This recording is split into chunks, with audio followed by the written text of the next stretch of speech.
Schools have been back for at least a couple of weeks now, and there's a big change this year for students. Cell phones and all communication devices are now banned in public schools, but it's up to each individual school district to decide how to comply.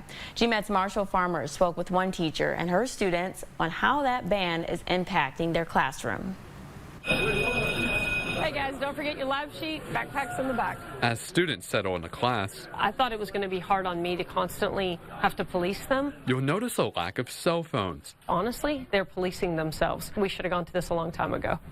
I didn't realize how much of a positive impact it would have. Deborah Armstrong teaches physics, engineering, and robotics at Mineola High School. If I try to spark it, can you hear that noise? And for the first time in years, she's teaching class without a single cell phone in sight. That's because of a statewide ban on all personal communication devices, including cell phones, tablets, laptops, and even smartwatches. The ban aims to keep students focused in the classroom. Initially, Armstrong was skeptical about the impact the ban would have on her students and her lesson plans. Most of them at open house before school started, that was the #1 concern. When they came in my classroom, they're like, how's this going to work? And that's how I felt too, but it's amazing. It's a night and day how much better it's gotten. I don't have to fight for my students' attention nearly as much as I used to. I mean, you still have to get them to stop talking and focus. Okay, let's go ahead and try to light our Bunsen burners. But before, they were constantly looking down because they were constantly on their phones. In her class, high school students Zion Olajide and Kaylee Wilt were also skeptical when the ban was announced earlier this summer.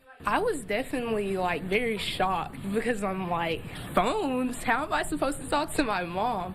But we've definitely made it through it. I email my mom throughout the day. I was like, oh no, what am I going to do without my phone? All I do is play on my phone when I'm bored. But I feel like it's been fine. I feel like I'm more focused, especially in our downtime during advisory. I'm not picking up my phone to scroll through social media, but more time to focus and lock in on my work. And beyond the classroom, Armstrong and her students say it's bringing them closer together. Used to be you would go in the lunchroom and it was fairly quiet because most people are on their phones. And now you hear laughter and social and talking. And it's shocking how much of a difference. And this has only been a week. I feel like it's made me closer to some people. I've talked to more people more because it gives me something to do during class instead of being on my phone. I do feel like this generation had lost a lot of that connection and where they speak to each other and where we have conversations and their social skills. And I think this is going to be a great impact. It's a matter of time to see what the bill's long-term impacts will be, but for now, students and teachers alike will take it one day at a time. Goodbye, guys. See you tomorrow. For Good Morning East Texas, I'm Marshall Farmer. Now, I definitely felt that I was one that always talked to my mom in school.